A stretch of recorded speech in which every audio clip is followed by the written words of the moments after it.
Welcome to Choice Classic Radio. Like us on Facebook, subscribe to us on YouTube, and help keep this show alive by donating at choiceclassicradio.com. For more of your favorite old-time radio shows, join us on our companion podcast, Choice Classic Radio, Mystery, Suspense, Dramas, and Horrors, where we bring to you the most mysterious tales that the golden age of radio had to offer. And now, with 116 episodes made, broadcasting from 1949 to 1953, we bring to you Richard Diamond, Private Detective.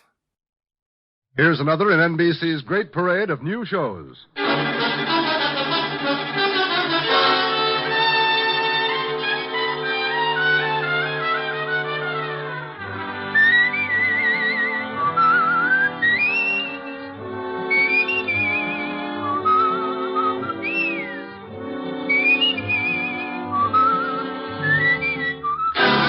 Now, Dick Powell as Richard Diamond, Private Detective.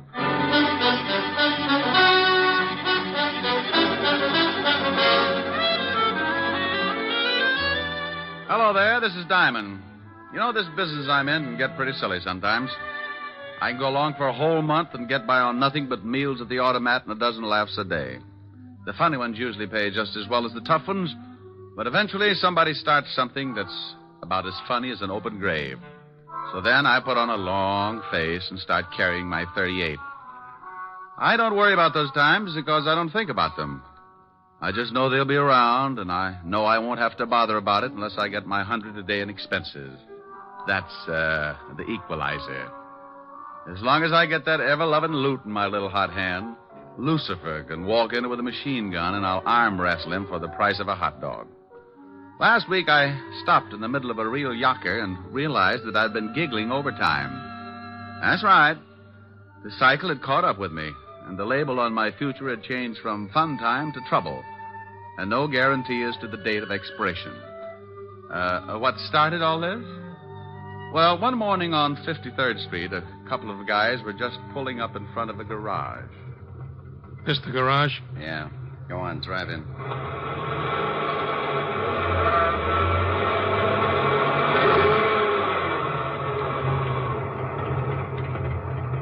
Here comes a guy. Yeah, this is big luck for us. The guy coming is the guy I want. I don't want he should see me yet, so you keep talking to him, and I'll get out this side. Tell him to look at the motor or something. Something I can do for you, mister? Yeah. Take a look at the motor. It's been missing. Sounds all right.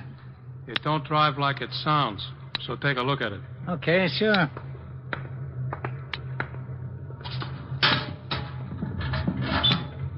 Race it once. Huh? I said race it once. He don't hear so well. Huh? Hello, Billy boy. Where did you come from? How did you get here? One at a time, Billy. I came in the car, got out the other side. You're looking good, Billy, real good. What do you want? How did you find me? Can't you ask just one simple question? You get so all mixed up, Billy. Look, leave me alone, please. Sure, Billy, I'll leave you alone. All alone, you louse.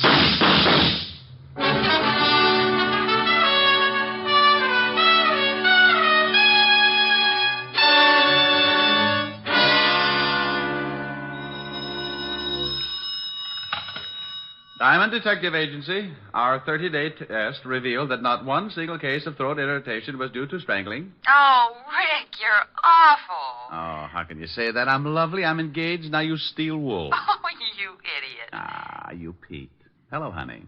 Hi. Am I going to see you tonight? Sure, what'll we do? You get here about 8, I'll think of something. Oh, let's stay in. I've got that awful broke feeling again. Oh, is business bad, Rick? Well, it's pretty bad, but it gives me a chance to get some exercise. Exercise? Yeah, I found a Japanese beetle in the desk the other day, been giving me judo lessons. I'll just pretend I didn't hear that. Don't knock it. Vaudeville's on the way back. Leave it alone. Let it live. Helen. I'll see you about 8. Wait a minute, honey. I think I forgot to shut something off. People are running in. Clients? I'll find out. Oh, would one of you gentlemen mind dropping a few $100 bills on the floor? Well? I'll call you right back. I don't think they're spendthrifts. All right, Rick. Bye. Bye, honey. Well, now, lads, what can I do for you? Your name Diamond? Yeah? Would you mind closing the door? I've got a beetle that'll break my arm if he catches cold.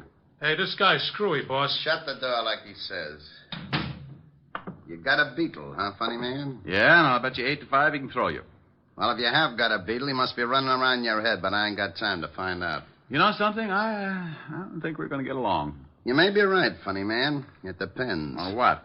On whether or not you turn the bundle over to me. Look, Rockerhead, if you're looking for your laundry, you got the wrong Ben. I don't like the way this guy talks. Now, but first we ask him nice. We want the bundle, funny man. You just said that. I say it again for you. Then if you don't get it, I make you understand. Like how? You couldn't point out Clyde Beatty in a lion cage. Here it is. Now try hard. I want the bundle. I know this will throw you, but what bundle? He's going to be difficult, boss. Shut up. Look, Shamus. Some of my friends think I'm kind of good-natured, but sometimes I fool them and get nasty. You should be ashamed of yourself. You want to know what bundle? I tell you. Maybe you snap out of it. The bundle the dame gave you, the 200,000. 200,000? 200,000 what? Girdles? That does it. Vern, see why the Shamus is lying. Now, wait a minute, Buster. You go on the muscle with me, and I'll tear off your biceps and stuff them in your fat face. Vern. Yeah? Oh, nuts. Why is it that 38 always changes my mind, and I wanted to be so virile? I'm going to use this gun unless you tell us where you got the 200,000. Now, this is getting silly. No, it ain't. Well, It's getting bloody, see? Hey, now, what's going on? I told you, funny man. I want what you got. Well, what I got hurts, and you're welcome to it. You sure ask for it. Oh. Come on. You save your head from getting squashed, and me and Vern save a lot of time. Where you got the dough? Look, I didn't know what you were talking about when you started, and I'm just as stupid now. You are that, funny man. Vern? Hey, wait. Now, oh. A gun barrel can cut you up pretty bad. You want to see how bad, or do you want to tell us? You think I like the massage?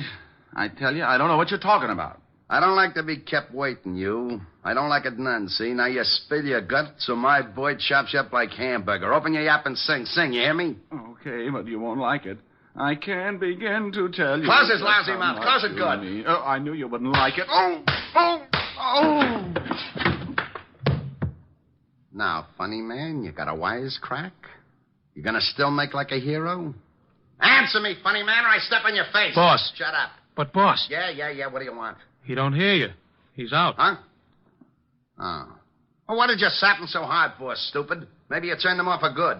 Nah, he'll be around in a couple of minutes. Then I can work on his ribs. He'll tell us where he's got the dough. I don't know. You don't know what? He's got the dough, you sure know that. Yeah, the dame says you give it to him. You think maybe she crossed you? You think she skipped?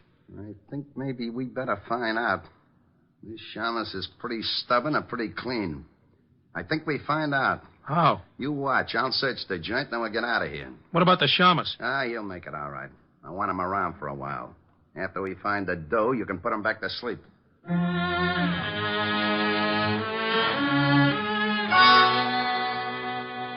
Mr. Diamond. Mr. Diamond. Mr. Diamond, wake up. Oh, it's all right, honey. I'm not coming in. Mr. Diamond, wake up. Mm-hmm. Oh. What a nice sweater.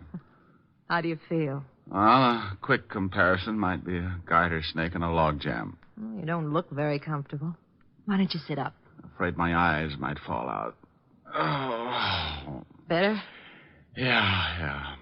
Know any shaggy dog stories? I could use a laugh. How did you get like this? It wasn't easy. How long have I been here? I just came in. I was going to call the police when you started mumbling. Mumbling? Yes, you said something like, "Oh, it's not so late, honey. And can't I come in for a drink?" You must have been dreaming. I'm glad I woke up. She probably didn't have a drink in the house anyway.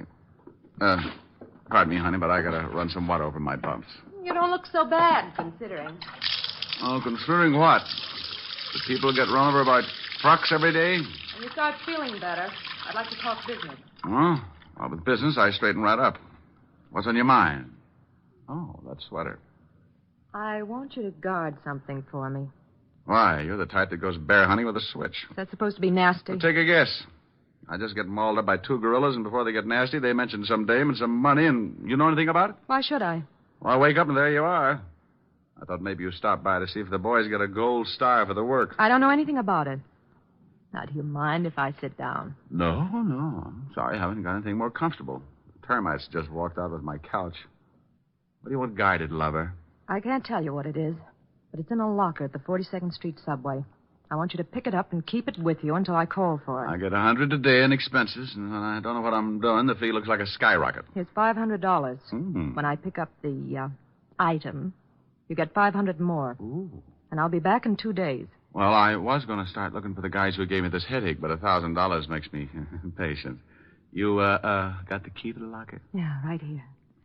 By the way, do you work nights, Mr. Diamond? Well, not in the office. Don't you think I ought to know your name?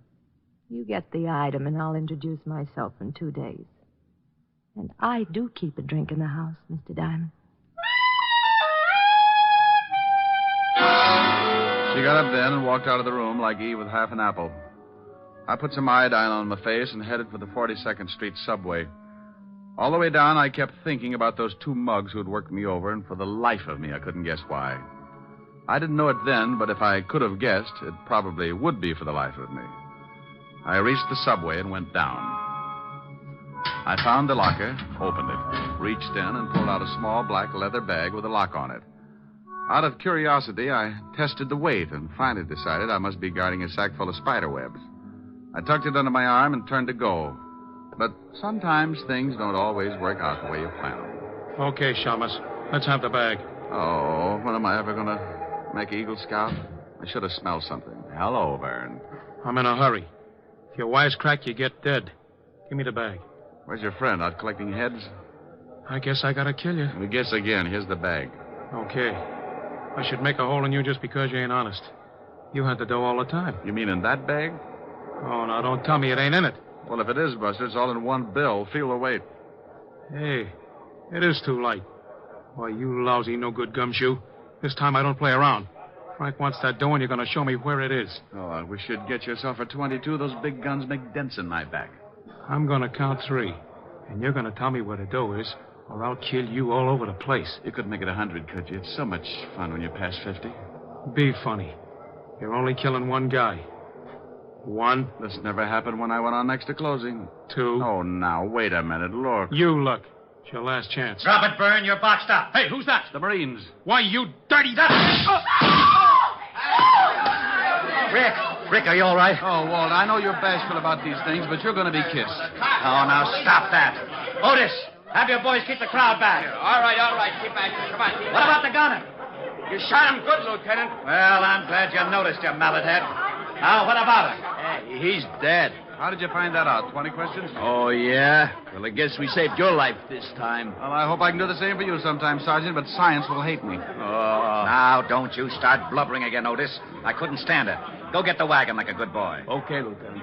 Now, what's this all about, Rick? Believe me, Walt, I don't know. How did you get here? We got a call from a dame about 10 minutes ago. Said you were coming down here and some guy was going to kill you. Well. Now, don't you well me. I want to know what this is all about. Let's get on to headquarters, and I'll tell you just what I know. Well, are you coming? You mean you're going to cooperate? Well, certainly. Oh, Otis. What's the matter, Walt? I feel a little faint. Would you mind helping me up the stairs? I think I've been working too hard. Walt and I left the subway and headed for the 5th Precinct Police Station. On the way over, I told him about the girl and about the 2 hoods who'd worked me over in my office. When we reached the station, he shoved the rogues gallery at me, and I started going through the miles of photographs. Well, the guy we shot in the subway was one Vern Gironda, small-time torpedo, but we can't find out anything else. Can't you find the other one in any of those pictures? Well, I've looked through them all. All I know is his name is Frank. Maybe he hasn't got a record. Here, try this stack. Dates back to the year 1. Well, you can bet on one thing, Walt. The girl who called you was the girl who was in my office. She was the only one who knew I was going down to the locker in the subway. But how did she know this Vern Gironda was going after you? Well, she must have known he was going to tail me and that he was after something. Something that could have been in that black bag. It was a plant because she knew it was empty. I think she'd planned that when this Vern caught me with an empty bag, he'd get rough enough to shoot, and if you were there, you'd have to stop him. You mean she wanted him dead? Well, that's my guess. Dead or in jail, but out of the way. That 200,000's probably behind it. What? You find something? Yeah. This is the other guy who came into the office. Yeah? Let's see. Hey, what do you think you're doing? What's the matter with you? This is the man. You're crazy. Now, you listen to me. If you're trying to start one of those routines Oh, again... now, wait a minute. You asked me to pick out the hood that was in my office, and this is the boy. A little younger, maybe, but you know darn well I wouldn't make a mistake on identification. This is screwy. This is ridiculous. Where's my bicarbonate? Oh, what is wrong with you? Rick, that's Frank Purcell, and he's been dead for 2 years. What? Oh, wasn't he the guy who went over a 50-foot cliff with his whole gang? That's right. The car burned. The only guy they didn't find in the wreck was Billy Crump. He disappeared completely. Well, this one got out of it, too, and stayed around long enough to pay me a visit this morning. And his first name was Frank. Oh, that's impossible. The boys chased them right after the holdup and shot out one of their tires. Watched the car go over and saw it turn. Didn't they knock over the payroll at the Martin shipyard? Sure, got away with $200,000. Lieutenant. Huh? Oh, yeah. What is it? I'm that killing down at the garage. That guy was just identified as being wanted for armed robbery. Killing? Yeah, pretty bad. Somebody shot up a guy that worked in the place. Well, who was it? Her name was Crump. What? Yeah, Billy Crump. Stuck up some shipyard about 2 years back. Oh, shut up. Oh, I was only telling you. Okay. What else on him? He has a wife, lives at 64th Street, apartment 205. That's all. Well, don't just stand there, you applehead. Go get the car. Oh, yeah, Lieutenant. Come on, Rick. I'm waiting. All right. I apologize. Oh, you really don't have to, Walt. I was as confused as you were. Was. But you're not now? No, I don't think so, Walt. But let's get over to see Mrs. Crump. She can do a lot of straightening out.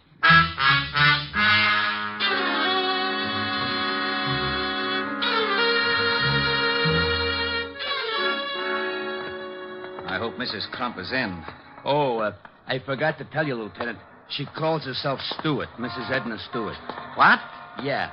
Her husband used her alias instead of Crump. Oh, well, that's all right, Sergeant. Maybe when you start pounding a beat again, you'll think of those little things. 205, wasn't it, Walt? How about it, Sergeant? It was 205, wasn't it? Oh, yeah, Lieutenant. 205. That was it. I remember. I might make a few mistakes. Shut up. Walt, hold it down. I'm sorry. Otis. Yeah, Lieutenant. Shut up. Here it is, Walt. I'll give it a knock. Go ahead.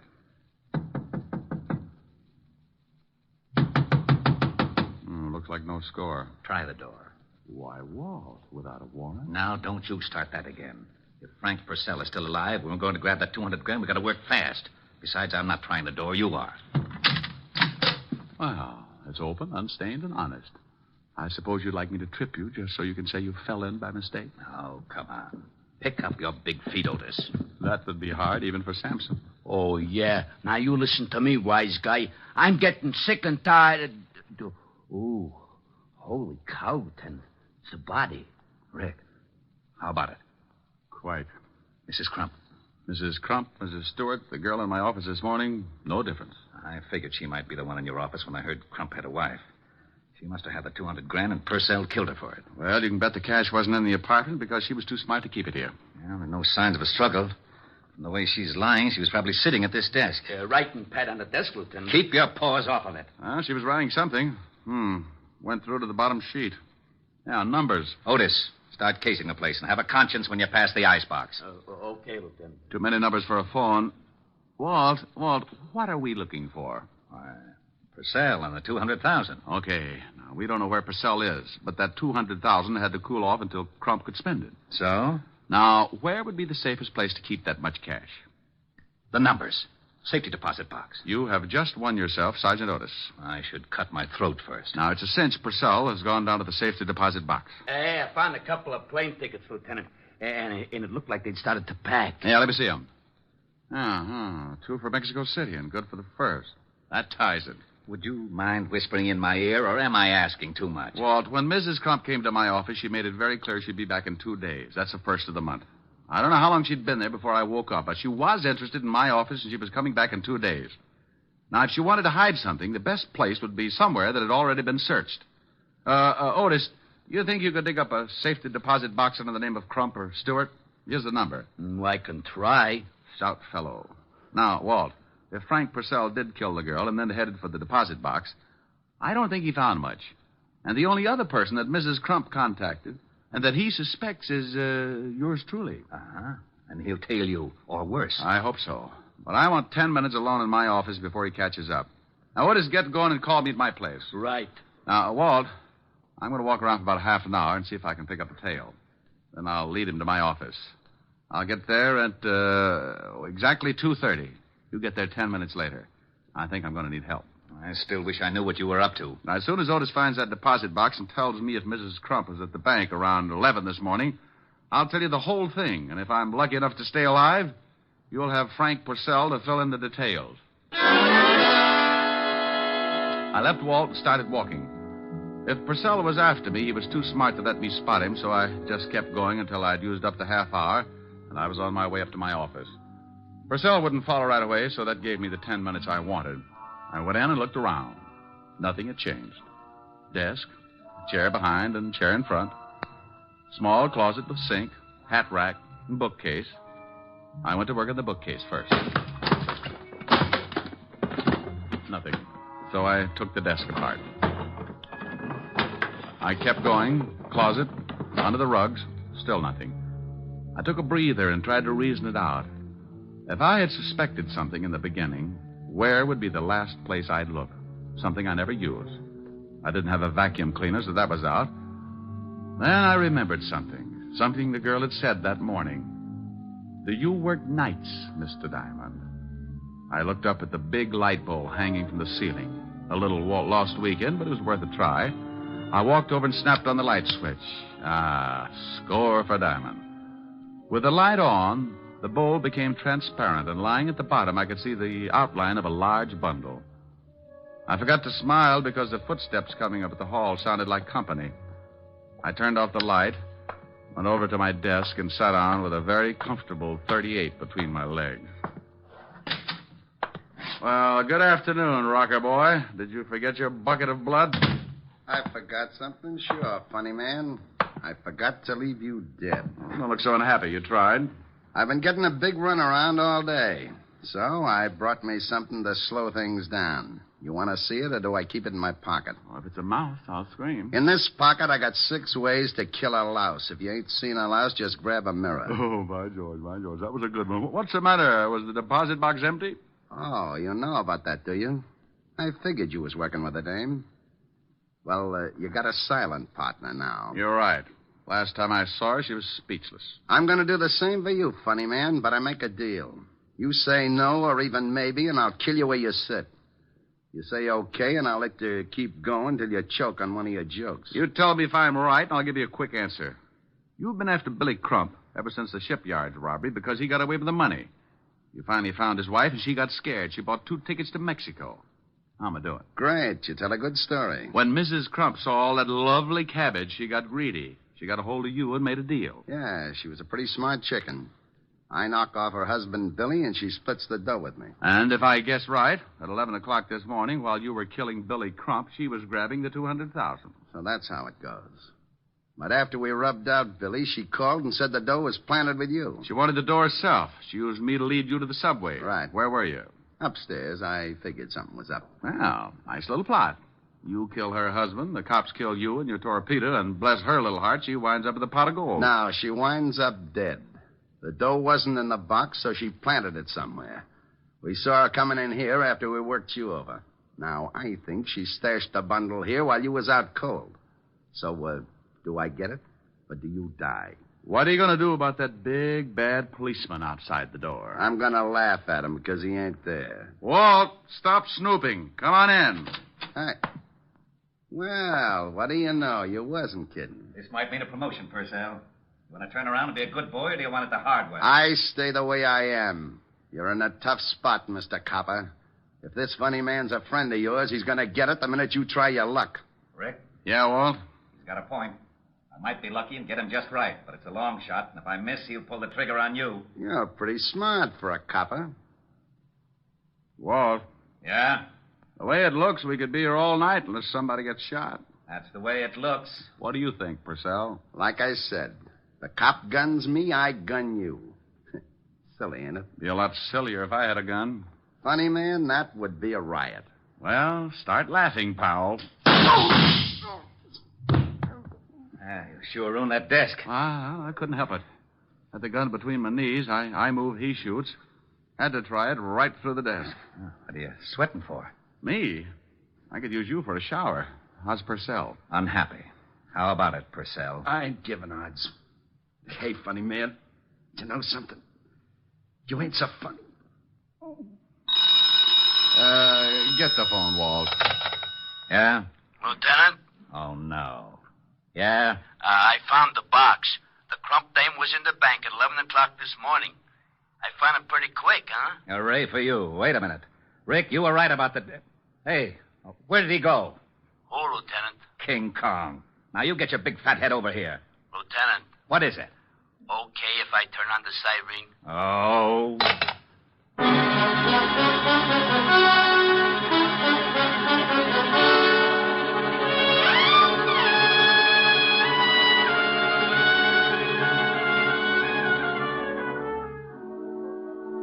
Here's the iodine and bandages, Miss Helen. Oh, thank you, Francis.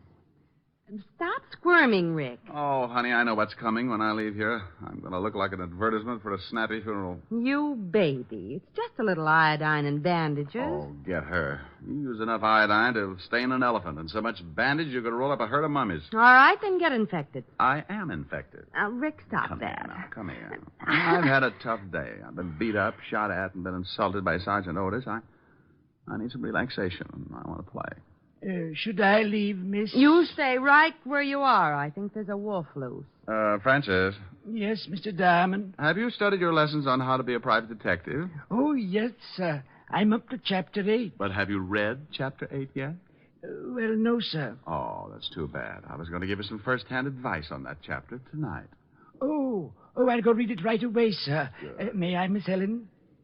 Go ahead, Francis. I can't win. Oh, this will be jolly. Now, come here, you. But, Rick, stop it. Get away from that piano. No. You are my sunshine, my only sunshine. You make me happy. Come Well, you know what they say about music soothing a savage beast. If you don't like it, you sing something. Oh, what for? You don't even look a little wild. Sing something. I'll get as wild as you want. Oh, now there's a statement. Go on. All right. Little girl, you're the one girl for me. Little girl, you're as sweet as can be. Just a glance at you meant love from the start. And oh, what a thrill came into my heart. Little girl, with your cute little ways, I am yours for the rest of my days. And this great big world will be divine. Little girl, when you're mine, oh, mine. Okay, honey, now get wild. All right. Come here. Ah, a little wilder. Yeah. There you go. Mr. Diamond, I'd like to ask your opinion. It says in Chapter 8 that homicide... Oh. Well, look at that. And I'm not blushing. Oh, I must be getting used to it.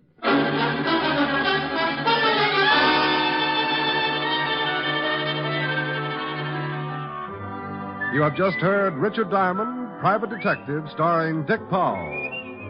Helen was played by Virginia Gregg. Lieutenant Levinson by Ed Begley. Also in our cast were Wilms Herbert, Gene Bates, Robert Carroll, and Ted DeCorsia. Music was under the direction of Frank Worth. Richard Diamond is written by Blake Edwards and directed by Richard Sandville. Now, here is Dick Powell. Ladies and gentlemen, if you've been enjoying our show, and I sure hope you have, be sure to listen on Monday evenings beginning October 3rd instead of Saturdays. Did you get that? Beginning October 3rd, we will be heard on Mondays instead of Saturdays. And check your local paper for the exact time.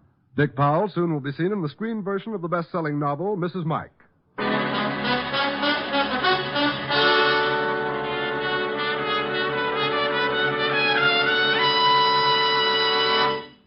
The Judy Canova Show returns to most of these NBC stations next Saturday in this time period. Richard Diamond, Private Detective, moves to Monday evenings beginning October 3rd. Next week, tune in at the same time for the Judy Canova Show and hear Richard Diamond, Private Detective, Monday nights beginning October 3rd. You're tuned for the stars on NBC. That concludes today's episode. We'd like to thank you and remind you to donate at choiceclassicradio.com. Remember, your donations make episodes like this possible.